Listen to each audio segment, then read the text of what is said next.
Hello everyone, my name is Shreyansh Surana. I secured rank 269 in this CSE 2020 examination. First I will talk a little about my introduction. Okay, before that I will tell you that today we are shooting this video with DKT Delhi Knowledge Track.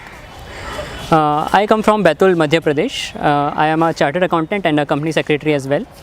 I completed my schooling from Baitul and completed my higher studies from Nagpur. Today we are going to talk about the optional commerce and accountancy, which was my optional during this CSE 2020.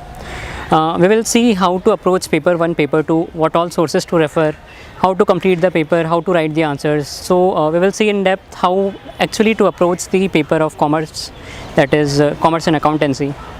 So we will divide our discussion into 3 parts. First we will say what all things do we need to cover in paper 1, then paper 2, and then some general tips as to how to go about it.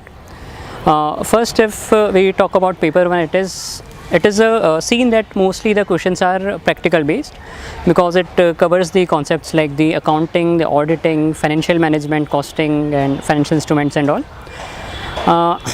It is a general perception among the students that the paper 1 is mostly practical one and we will easily get through this and we need not pay much attention to the theories. But guys, let me tell you one thing. See, in a paper of 250 marks, there is hardly 100 to 110 marks of practical questions. But the remaining part, that is say 100 or 150 marks, that is covered by the theory. So in paper 1, I will say the theory is as important as the practicals. So we need to pay attention to both equally, and I would rather say कि you need to pay much more attention to the theory in paper 1 than the practical. Of course, the practicals are important. Okay. Now I will tell you how to go about the practicals, then how to go about the theory. First I will tell you the sources.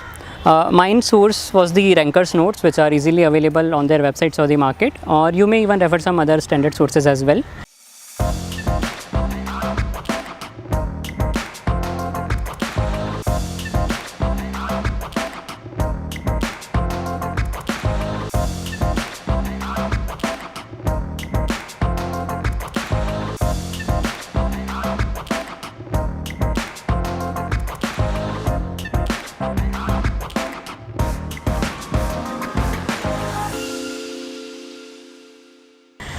In my case, I had CA, that is Chartered Accountancy, as my background. तो ऐसा होता है कि chartered accountancy में काफ़ी सारे subjects commerce and accountancy के same होते हैं. तो मुझे बहुत ज़्यादा इसमें एफर्ट्स नहीं लगा था, क्योंकि सब्जेक्ट्स कॉमन थे और प्रैक्टिकल स्ट्रॉन्ग था काफ़ी, तो बहुत ज़्यादा एफर्ट्स नहीं लगा. But I will tell you how to go about it. Since the syllabus of if you are already a chartered accountant और यू हैव स्टडीड BCom और some other commerce background, then आपने पहले से काफ़ी कुछ पढ़ रखा होगा, बट हमें यहाँ पे स्ट्रीमलाइंड स्टडीज़ चाहिए. मैं ऐसा इसलिए बोल रहा हूँ क्योंकि हमारे पास ऑप्शनल पढ़ने के साथ साथ GS के भी बहुत सारे सब्जेक्ट्स हैं.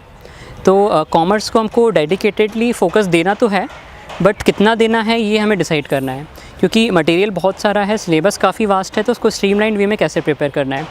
तो अगर पेपर 1 की जहाँ तक की बात है, तो आप किसी भी एक सोर्स को उठा लीजिए. मैं ये सजेस्ट नहीं करूँगा कि ICAI, that is institute of chartered accountants of India, उनके मॉड्यूल लो और बहुत सारे प्रैक्टिकल सॉल्व करो, हमें ये नहीं करना है. The best approach is to pick up the previous year papers. आप पास्ट ईयर के पेपर्स उठाइए, उसको एनालाइज़ करिए कि किस पोर्शन से क्वेश्चंस आ रहे हैं, और उसमें ये भी देखिए कि प्रैक्टिकल कहाँ से आ रहा है, थियोरी कहाँ से आ रही है. क्योंकि अराउंड 10 से 12 क्वेश्चंस होते हैं जो शॉर्ट नोट बेस्ड होते हैं, जो बहुत ईजीली सॉल्व हो जाते हैं और बहुत मार्क्स फैचिंग चीज़ें हैं वो चीज़. तो आप देख लीजिए कि प्रैक्टिकल्स कौन से सब्जेक्ट से आ रहे हैं, कौन से चैप्टर से आ रहे हैं, और थियोरी कौन से सब्जेक्ट से आ रही है, कौन से टॉपिक से आ रही है. तो इससे 2 फ़ायदे होंगे. एक तो ये कि आपके जो प्रिपरेशन है वो डिविएट नहीं होगी कि किस वे में पढ़ना है, किस डायरेक्शन में पढ़ना है. दूसरा ये कि आप सिर्फ रिलेवेंट चीज़ें पढ़ेंगे.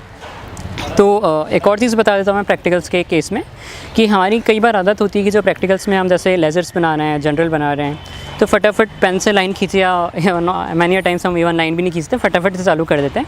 But here in the UPSC examination, if you will draw the proper formats with all the particulars, amount, rupees and all, so it gives you a completeness in the answers. तो check करने वाले को भी अच्छा लगेगा, क्योंकि it's all about the competition ना, कि बहुत सारे लोग पेपर दिख रहे हैं और हमारी कॉपी सबसे अलग होनी चाहिए और सबसे कंप्लीट होनी चाहिए. तो प्रैक्टिकल्स में आई वुड सजेस्ट कि आप प्रैक्टिस करिए, टेबल बना के, प्रॉपर फॉर्मेट बना के सॉल्व करने की चीज़ों को. उसके अलावा प्रैक्टिकल्स में मैं एक और चीज़ आपको बोलूँगा कि आप प्रीवियस ईयर के सारे क्वेश्चन सॉल्व करके देखिए, क्योंकि कहीं ना कहीं आप ऐसा पाएंगे कि क्वेश्चंस रिपीट हो रहे हैं कई बार।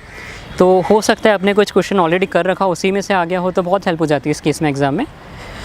The second thing is about the time management, क्योंकि प्रैक्टिकल्स ऐसा है जहाँ पे हो सकता है आपने पूरा क्वेश्चन सॉल्व किया है, बैलेंस शीट बनाई, बट आपको रियलाइज़ हो रहा है कि बैलेंस शीट मैच नहीं हो रही है। होता है, सबके साथ होता है, मेरे साथ भी होता है। तो इसके लिए हमें क्या करना है कि कुछ एक्स्ट्रा टाइम हाथ में लेते हुए चलना है प्रैक्टिकल्स में स्पेशली, क्योंकि थ्योरी तो ठीक है, बहुत ज़्यादा टाइम लगेगा नहीं, बट प्रैक्टिकल्स में आप थोड़ा थोड़ा टाइम बचाते हुए चलिए, क्योंकि हो सकता है एक दो क्वेश्चन में डिफ़िकल्टीज आ जाए या कहीं पे आप अटक जाएँ, तो वो कवर अप हो जाएगा जो आप टाइम बचा रहे हैं उससे। ओके, अब पेपर 1 की थ्योरी की बात कर लेते हैं थोड़ी सी। पेपर 1 में थ्योरी पे इक्वल अटेंशन देना है और कॉन्सेप्ट्स पे बहुत ज़्यादा ध्यान देना है, क्योंकि पेपर 2 में सिर्फ ज़्यादा रटने का काम है, बट पेपर 1 में अंडरस्टैंडिंग इंपॉर्टेंट है। तो पेपर 1 में you should be thorough with the theory as well as the understanding of the concepts. आप पास्ट ईयर के पेपर्स उठा लीजिए, उसमें शॉर्ट नोट्स आते हैं, उसको अच्छे से कवर कर लीजिए, क्योंकि बहुत बार रिपीट हो रहे हैं शॉर्ट नोट्स। तो इसमें में आपका थ्योरी कवर हो जाएगा। आई वुड सजेस्ट कि आप आपके नोट्स बना लीजिए, शॉर्ट नोट्स, क्योंकि बुक्स में काफ़ी सारा कंटेंट है, वो हो सकता है पढ़ नहीं पाओ, तो शॉर्ट नोट्स बना लीजिए, उसको कंटिन्यूसली रिवाइज़ कर लिए। अगर ठीक से आपको चीज़ें याद रहेगी तो वहाँ पे रिप्रोड्यूस करने में उतना ही ईजी हो जाएगा। एक और चीज़ मैं प्रैक्टिकल क्वेश्चन सॉल्व करने के लिए कहना चाहूँगा आपसे कि जैसा आपने कुछ भी क्वेश्चन सॉल्व किया, से रेशियोज़ का क्वेश्चन है या फिर फाइनेंशियल एनालिसिस का क्वेश्चन है, तो जैसे ही आपने सॉल्व किया उसके नीचे आपको 2 से 3 लाइन में कमेंट दे देना है कि जो भी हमने सॉल्व किया उसका कंक्लूजन क्या है। से फॉर एग्जांपल आपका आया कि current ratio is equal to 2, so what does it signify, कि हमारे करंट एसेट्स कितने हैं, करंट लाइबिलिटीज़ कितनी हैं।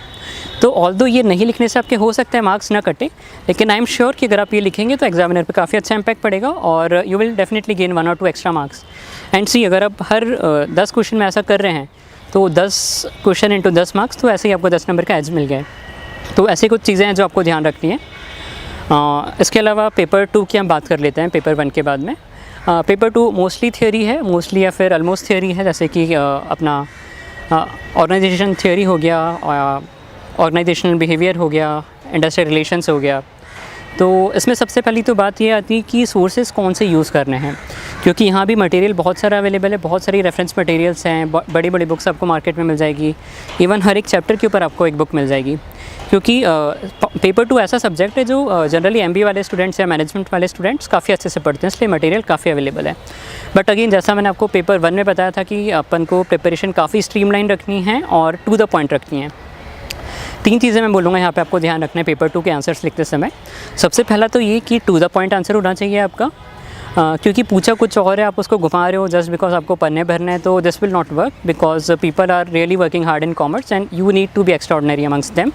सो काफ़ी क्रिस्प आंसर होनी चाहिए आपके। सेकेंड मैं बोलूँगा कि आपको इनोवेटिवनेस लानी पड़ेगी आंसर के स्ट्रक्चर में। सिर्फ यहाँ पे इंट्रोडक्शन, बॉडी और कंक्लूजन से काम नहीं चलेगा, कुछ ना कुछ आपको इनोवेटिवनेस आपकी दिखानी पड़ेगी। मैं ये नहीं बताऊँगा किस वे में करना है, आप अलग अलग परम्यूटेशन कॉम्बिनेशन ट्राई करिए, टेस्ट सीरीज लिखिए, आपको समझ में आएगा कि काफ़ी स्कोप है इसमें कॉमर्स के पेपर 2 में इनोवेशन का। फिर थर्ड थिंग मैं बोलूँगा वैल्यू एडिशन का, क्योंकि थियरी एक ऐसा चीज़ है काफ़ी मोनोटोनस है, हमारे लिए मोनोटोनस है, तो आप उसके बारे में सोचिए जो हमारी कॉपीज चेक कर रहा है, उससे दिन में से 10 कॉपीज चेक करनी है, हर कॉपी में उसको सेम आंसर मिल रहा है, तो we need to do something different कि उसको इंटरेस्ट है यार पढ़ने वाले को। मैं खुद भी अगर एक चीज़ 2 बार पढ़ लेता हूँ तो मेरे को बोर होने लग जाता है, यार क्या पढ़ रहा हूँ मैं, है ना, आपके साथ भी होता होगा। तो हमें क्या करना है कि आंसर को इंटरेस्टिंग बनाना है। अब आंसर इंटरेस्टिंग कैसे बनेगा, इसके काफ़ी सारे तरीके हो सकते हैं। से फॉर एग्जांपल मैं फ्लो चार्ट्स यूज़ करता था, डायग्राम्स यूज़ करता था, केस स्टडीज़ यूज़ करता था, तो ये आप लोग भी कर सकते हैं, काफ़ी हेल्पफुल है और आई वुड से कि it will definitely give you an edge over the others in this examination, because again मैं बोल रहा हूँ कि कॉम्पिटिटिव एग्जामिनेशन आपको कुछ डिफरेंट करना है। से फॉर एग्जांपल कुछ ऑर्गेनाइजेशन बिहेवियर की किसी पर्टिकुलर थियरी के ऊपर क्वेश्चन आ गया, तो मैक्स टू मैक्स हमें याद रहता है कि इस थियरी का थिंकर कौन है, इसमें एक्सप्लेनेशंस क्या है, इसके पॉइंट्स क्या है, तो ये बेसिक मिनिमम है, ये सबको लिखना है, सब लोग लिख रहे हैं। तो ये 2 से 3 नंबर जो हमें एक्स्ट्रा चाहिए उसके लिए क्या करना होगा, से अपने थियरी लिख दिए, उसके पॉइंट्स लिख दिए, बट अभी भी उसमें इनोवेशन का स्कोप है। कैसे, से फॉर एग्जांपल आपको स्टाफिंग के ऊपर आंसर लिख रहे हैं, तो छोटे से फ्लो चार्ट में विद इन 1 मिनट आपको एक फ्लो चार्ट बना देना कि स्टाफिंग की प्रोसेस क्या है, या फिर उसमें कुछ पर्टिकुलर आप थियरी एक्सप्लेन कर रहे हैं, मॉडल एक्सप्लेन कर रहे हैं, तो उसको फ्लो चार्ट की मदद से एक्सप्लेन कीजिए। से फॉर एग्जांपल हमने एप्लीकेशंस मंगवाई, स्क्रीनिंग करी, देन एरो बनाया, फिर डब्बा बनाया, उसमें लिखो उसका नेक्स्ट प्रोसेस क्या है, उसका नेक्स्ट प्रोसेस क्या है। इससे ये होगा कि ऑल्दो ये बहुत ज़्यादा एक्स्ट्रा ऑर्डिनरी नॉलेज नहीं चाहिए इसके लिए अपन को, बस जो हमारा लिमिटेड नॉलेज है उसको बेस्ट वे में हमने कितने ईजीली प्रेजेंट कर दिया है। तो इससे क्या फ़ायदा है कि एक तो एग्जामिनर के लिए कॉपी इंटरेस्टिंग बन जाएगी, प्लस आप कम टाइम पे आपका नॉलेज शोकेस कर पाओगे। वहाँ पे नॉलेज सबके पास है, मेन थिंग है हमको वहाँ पे शोकेस करना है लिमिटेड टाइम में और लिमिटेड स्पेस में। तो ये तो बस एक एग्जांपल हुआ फ्लो चार्ट का। वैसे ही आप सपोज़ 10 पॉइंट्स लिखना चाह रहे हैं, टाइम नहीं है, 4 पॉइंट लिख लिए, 3 पॉइंट और लिखिए, फिर जो पॉइंट बच रहे हैं उसको हब एंड स्पोक मॉडल बना के लिख दीजिए। तो उससे आपका टाइम भी बचेगा, आप ज़्यादा पॉइंट्स भी लिख पाएंगे और स्पेस भी बच जाएगा आपका।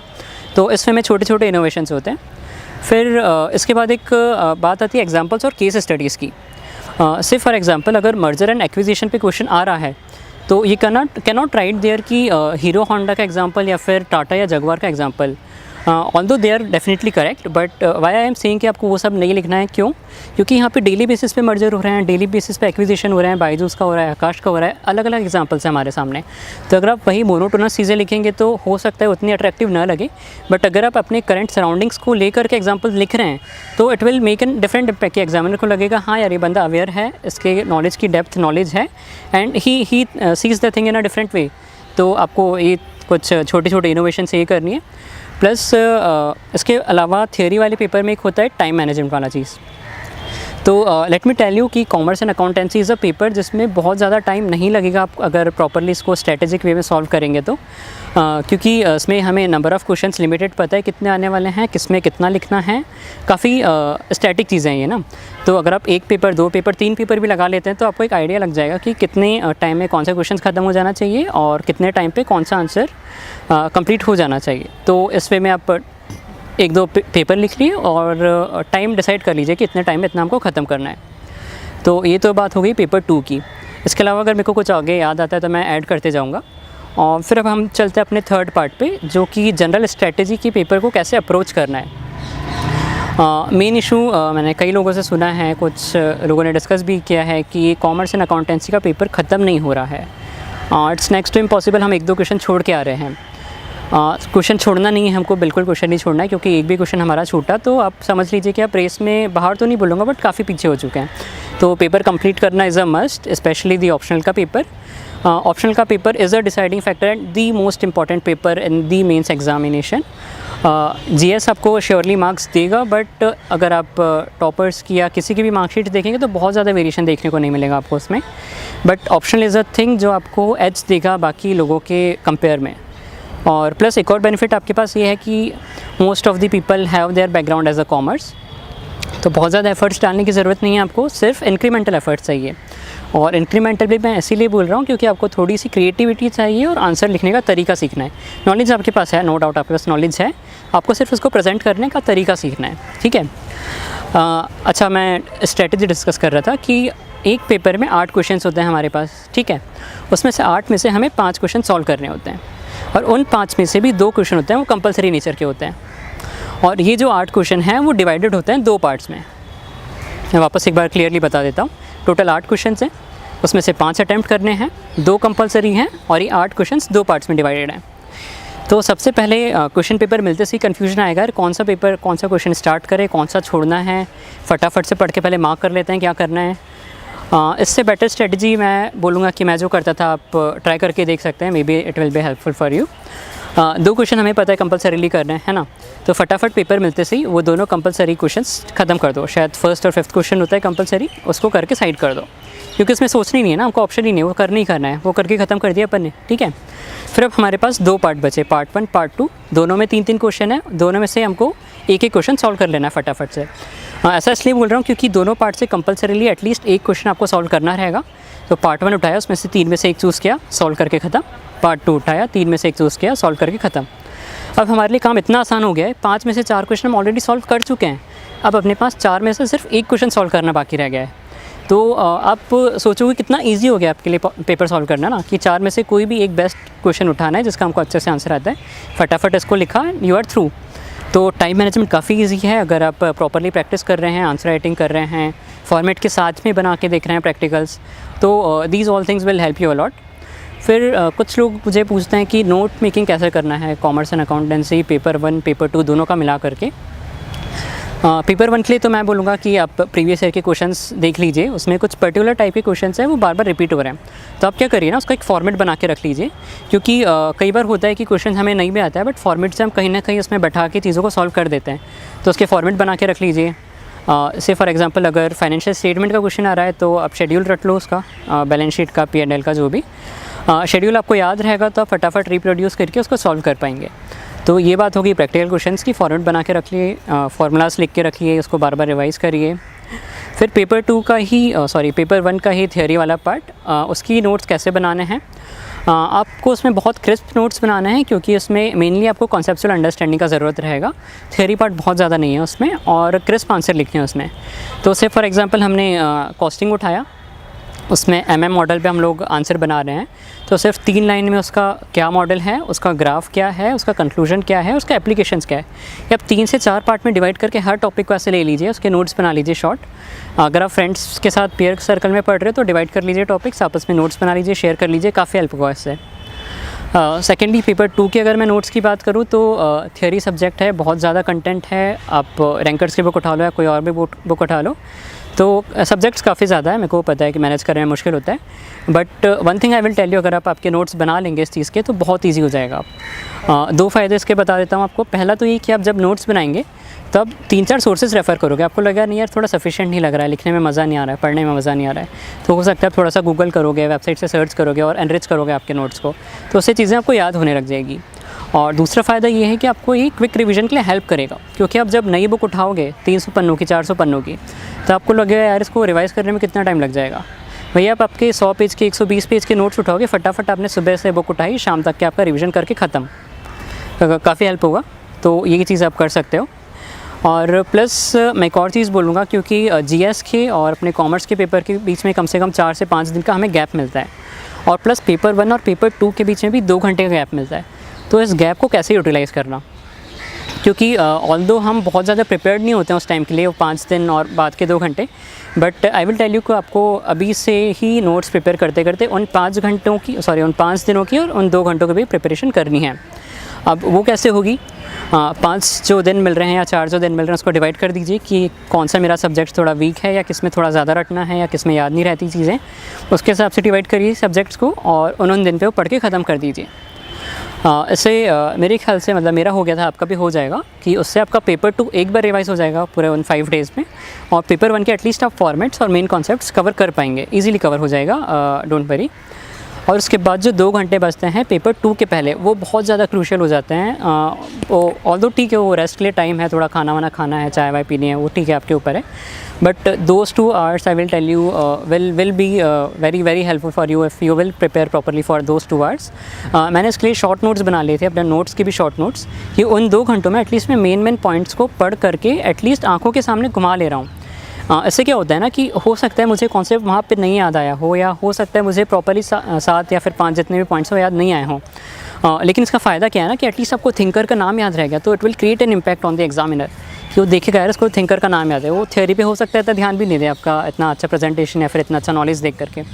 तो वो 2 घंटे के नोट्स काफ़ी अच्छे से प्रिपेयर कर लीजिए आप, उसमें थ्योरीज़ के सारे नाम, थिंकर्स के नाम, अच्छे अच्छे डायग्राम्स बना लो, उसमें काफ़ी हेल्प करेगा आपको।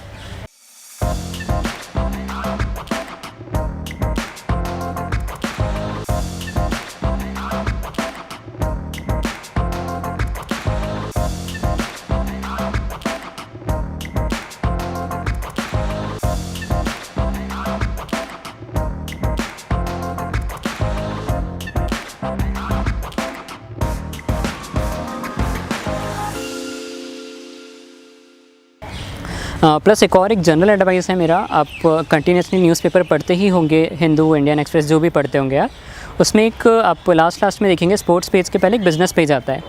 तो जनरली हम लोग अवॉइड करते हैं as far as UPSC preparations are concerned, तो उन पेजेस को आप अवॉइड मत कर ली, एक बार खाली हेडलाइंस देख लीजिए। ये मैं आपको इसलिए बोल रहा हूँ क्योंकि वो ना एग्जाम्पल्स बनाने में बहुत हेल्प करता है। मेरे केस में ही कुछ तो स्टॉक से रिलेटेड क्वेश्चन आया था, फाइनेंशियल इंस्टीट्यूशन या फाइनेंशियल मार्केट पे क्वेश्चन था, और उसी दिन कुछ तो सेंसेक्स से रिलेटेड कुछ बड़ा न्यूज़ आया था। तो what I did, I wrote my answers normally, and मैं एक डब्बा वहाँ पे ना, एक ऐसा डब्बा बनाया, वहाँ पे केस स्टडी लिखा और 2 लाइन का न्यूज़ वहाँ पे लिख दिया मैंने। तो ऑल्दो वो पूछा नहीं था क्वेश्चन में, but it was very much relatable to that particular question. तो this will create an impact on the examiner. यार ये करंट अफेयर से अपडेटेड है, इसको थ्योरीज अप्लाई करना आता है, इसको पता है कि कौन सा नॉलेज कहाँ पर यूज़ करना है। So this will definitely be an added advantage to you. बहुत बड़ा सब्जेक्ट नहीं है, जैसे मैंने स्ट्रीमलाइन करने के लिए आपको बोला है, प्रीवियस ईयर पेपर एनालाइज करिए, सारे टॉपिक्स में से क्या क्वेश्चन रिपीट हो रहे हैं उसका लिस्ट बनाइए। लिस्ट बनाना ज़रूरी है, मैं पहले बोलना भूल गया था कि आप देखो कौन से चैप्टर से कौन से टॉपिक्स आ रहे हैं, उसका लिस्ट बना के साथ में रख लो। इससे ना फटाफट रिवाइज़ करने में हेल्प होगा जब आपके पास टाइम कम होगा, क्योंकि जीएस भी पढ़ना है आपको। तो जीएस पढ़ते पढ़ते लगेगा यार कॉमर्स में बहुत ज़्यादा टाइम चलेगा, सिर्फ इंपॉर्टेंट पढ़ के अपन चले जाते हैं, तो कर सकते हो आप अगर टाइम कम है तो। लेकिन जो इंपॉर्टेंट टॉपिक्स हैं जो बार बार रिपीट हो रहे हैं उनको आपको साथ में लेते हुए चलना है, रिवाइज़ करते रहना है कंटिन्यूसली। और इसके अलावा आपको कॉमर्स के लिए अगर कुछ लोग पूछते हैं कि एडिशनल सोर्सेज रेफ़र करना है क्या, तो मैं बोलूँगा सिर्फ आप वैल्यू एडिशन के लिए एडिशनल सोर्सेज ले रहे हैं तो इट्स गुड, बट बहुत ज़्यादा रिसोर्सेज के पीछे नहीं भागना है, क्योंकि ऑलरेडी बहुत कुछ पढ़ने के लिए है हमारे पास। तो रिसोर्सेज कम से कम रखो, बट अच्छे रखो रिसोर्सेज, प्लस एनरिच करते जाना है हमेशा आपको। और एक टेस्ट सीरीज़ के लिए क्वेश्चन आता है मेरे पास कि टेस्ट सीरीज़ कब लगा लेनी चाहिए, कितने टेस्ट लिखने चाहिए, कौन सी टेस्ट सीरीज़ लगानी चाहिए। तो मैं बोलूँगा ये टोटली आपके ऊपर डिपेंड करता है कि आपका कब तक पढ़ के ख़त्म हो गया, आपको कॉन्फिडेंस आ रहा है या नहीं आ रहा है। बट वन मोर थिंग, अगर हो सकता है आपको कॉन्फिडेंस नहीं भी आ रहा हो ना कॉमर्स में कि यार टेस्ट सीरीज़ लगाया नहीं लगाया अभी तो पढ़ के नहीं हुआ है, तो आप उसके लिए काम करिए कि पार्ट्स में टेस्ट सीरीज़ लगा लीजिए। पेपर 1 में कुछ पार्ट आपने पढ़ के ख़त्म किया, उसके क्वेश्चंस निकाल लिए, मिल जाएगी आपको मार्केट में इजीली अवेलेबल है। टेस्ट सीरीज़ ली, उसके क्वेश्चंस लगा लिए, तो थोड़ा कॉन्फिडेंस आ जाएगा, ठीक है हमको बन रहा है। फिर ऐसा करते करते धीरे से अपन ने फुल लेंथ टेस्ट दे दिया एक, तो फुल लेंथ में आपको और कॉन्फिडेंस आ जाएगा, ठीक है मैं I can do it, at least I can solve it. अगर टाइम पे नहीं हो रहा है तो it's not an issue, but at least you should attempt it. ये चीज़ आपको स्पेशली पेपर 1 के लिए बोल रहा हूँ, क्योंकि वहाँ पे टाइम मैनेजमेंट थोड़ा इशू हो सकता है, क्योंकि क्वेश्चन हो सकता है गलत हो जाए या नहीं बन रहा हो। तो पेपर 1 के लिए तो डेफिनेटली आपको कर लेना चाहिए, भले आपके पास टाइम हो या नहीं हो, कैसे भी निकालो उसके लिए टाइम कर लो। और उसके अलावा तो मुझे लगता है कि काफ़ी कुछ कवर कर दिया। स्टिल आपको कुछ लगता है कि क्वेरीज़ बचा है तो you can ask me maybe on the social media और anywhere. So I think this was all for our today's session. Okay, bye bye, good luck, all the best.